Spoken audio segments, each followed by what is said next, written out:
The day my wife filed for divorce was my 39th birthday.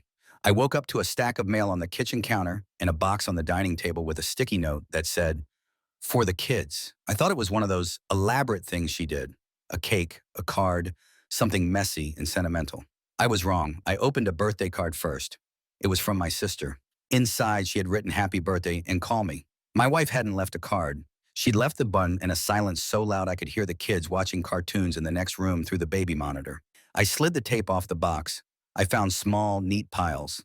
A shoebox of toys, a stack of notebooks with my kids' names written in her handwriting, a folder stamped by the county clerk, and an envelope sealed with tape. The folder was the size of a hand and had a big header, Petition for Dissolution of Marriage. I opened the envelope. The papers were stamped filed that morning. My heart stopped. The signature line was hers. The attorney's name was from a firm I'd never heard of. She had filed. On my birthday, while I slept downstairs. I sat on the kitchen floor and held the paper until my hands shook. I called her phone. It went straight to voicemail. I called again, straight to voicemail. I texted, seen at 7:18 a.m., and then no reply. I walked upstairs. The bed was made. The house smelled like coffee and nothing else. Her clothes were gone. Her toothbrush was gone. My stomach folded into a shape I didn't know. I told myself I would make her come back. I thought if I left her a voicemail yelling, she'd answer. I thought if I drove to work anyway and acted normal, she would come home that night and everything would be explained. That was the first mistake.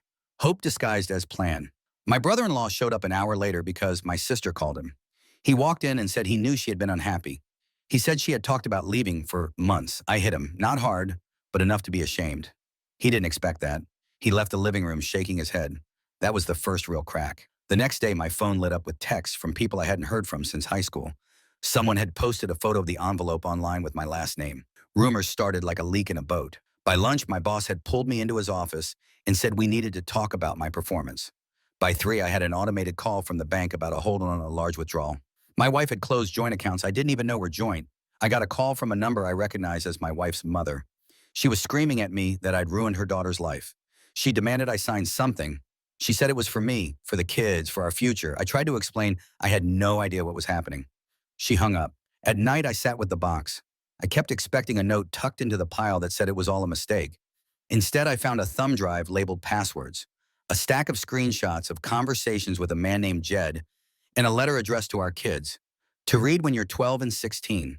The thumb drive had spreadsheets with money moved to another account and a list titled Emergency Plan in case I leave. I looked at the timestamps. She had been planning this for months. That was the holy shit moment. Not the filing, but the spreadsheets and the code of her life that I hadn't been given a key to. I called my friend Mark. Mark had been my anchor for years. He came over with beer and just sat on the couch with me. He listened while I read the kid's letter out loud, my voice breaking like it was a shaky radio. Mark said she probably felt alone. He said maybe we could fight for reconciliation. He suggested couples therapy. He suggested, stupidly, that I go tell her how stupid filing on my birthday was. He told me to breathe. 2 weeks in, a new twist. I found an email in her trash on the old shared laptop. She had written to a therapist admitting she was seeing someone else. The someone's name matched the text on the thumb drive. She had rationalized it. She had called it an accident. She had written, "I can't be the version of me you want." She had a plan, and it didn't include me. I sent one message that I thought could fix everything. I told her I loved her, and I was sorry. I told her I hadn't known how unhappy she'd been, and I would change. I meant it. I meant it so badly my teeth hurt. She replied 3 days later with one line. I already filed.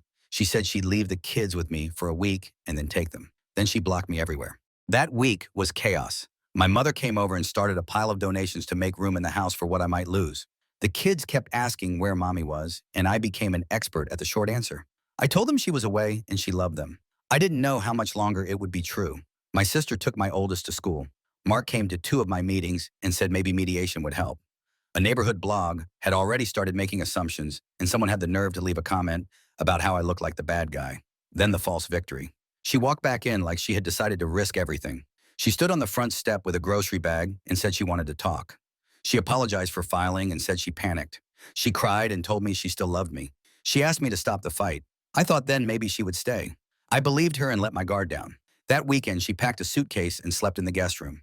We held hands and made breakfast. The kids laughed more than they had in weeks. For a few hours, I felt normal. I slept that night like a man returned from war. In the morning, I found a note on the table. She had taken our eldest to the car. There was a sheriff's notice taped to the fridge about temporary custody hearing that morning. She had gone to court without telling me. The judge had given her an emergency temporary order because of a claim she filed at 6 a.m. that I had been dangerous. Who had filed that? The screenshots on the thumb drive suggested an attempt to create a narrative. The person who had been holding me as I slept was not the same woman who had walked out 2 days earlier. Allies began to vanish. My sister sided with my wife because she couldn't imagine leaving my nieces and nephews in the middle of a mess. Mark stopped coming around as often because he had 3 kids and a plateful life, and he said gently he couldn't be in the middle of a legal war. My boss froze my hours. My mother started calling me irresponsible. I was losing everything I had built: identity, community, the version of me that was husband and provider. The low point hit a month in. I went to the custody mediaton, and the woman across the table presented a 15-page affidavit. It had selective truths, half-truths, and a few outright lies. It painted me as absent, angry, unstable. My voice felt like a radio transmission from another room. The mediator suggested supervised visits. The words supervised and visits were tiny knives. I left the building and sat in my car until the sky turned purple and the streetlights flickered on. I thought about the kids' letters and imagined them reading about me as a villain. I felt dead inside. On the drive home, I finally let myself break down. I screamed in my car until my throat was raw. I threw my phone against the dashboard. I cried like some essential thing had been taken. Trust, or identity, or safety. For the first time, I admitted to myself that I had been coasting. I had been convinced habits were love. My wife had been asking for something else for years, and I had answered with a schedule and dinners at 7. That realization felt like a small death. The choice came suddenly. I could stay a passive protagonist in someone else's story, or I could build a different one for my kids. I picked the later. I stopped texting angry, pleading messages. I started documenting. I copied bank statements. I wrote down dates and conversations. I traced every version of the story I could find. I found a legal aid clinic and a therapist for myself. I learned to say no to people who wanted to be on either side. I refused to be dragged into public shaming. I also started showing up, not as a man waiting to be judged, but as a father.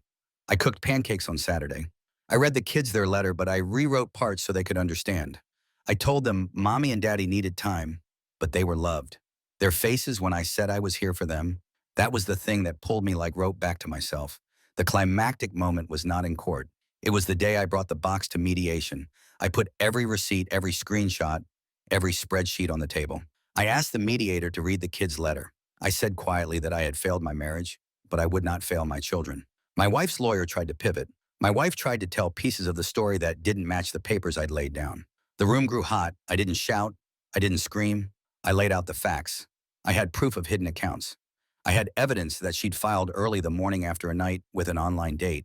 I had copies of counseling notes where she admitted to confusing love and escape. I had been honest about my flaws. I said I had been emotionally absent, and I owned it. But I also said I would not accept lies that erased me as a parent. The mediator handed us a plan. Temporary custody was split, but with fewer restrictions than she'd argued for. She had to open her accounts for review. She had to attend therapy with me. It wasn't a win in some grand sense. It was a boundary and a truth. My wife and I looked at each other across a table with lights humming and papers everywhere. No shouting, no make-up sex, just consequences. After the meeting, I drove to the kids' school and met them at the gate. My daughter ran into my arms and said, "Daddy, don't leave again." I told her I wasn't going anywhere that mattered. The box labeled, "For the kids," stayed on my kitchen table for weeks. I unpacked one notebook at a time with the kids, and we laughed and cried over the scribbles inside. We didn't reconstruct the marriage. We rearranged our life. I started going to therapy twice a week. I let the house be messy and honest. The opposite of that birthday morning came slow. I learned to set boundaries. I learned that being present beats being perfect. My wife and I still had court dates and hard conversations. We had to split a house and set schedules and face things neither of us wanted to. But the chaos didn't have the same weather inside me. I had built scaffolding: lawyers, therapists, friends who weren't afraid to be honest. My sister came back around because I had stopped begging and started acting. This isn't a story about revenge. It's a story about wake-up calls. I lost a version of myself that was comfortable and anonymous. I gained a version that could survive being seen. The kids' box taught me more about parenting than a decade of being there while being half present. I keep the letter they wrote me when they were 5. Messy crayons and a misspelled "Daddy, I love." It's taped to the fridge. It says everything I needed when the world felt like it had decided who I was. On my next birthday, I didn't expect fireworks. I made pancakes. I read a notebook to the kids. My wife sent a text that said happy birthday and asked if I was okay. I replied, I'm okay. I didn't say anything else. Not because I was strong, because for the first time I meant it.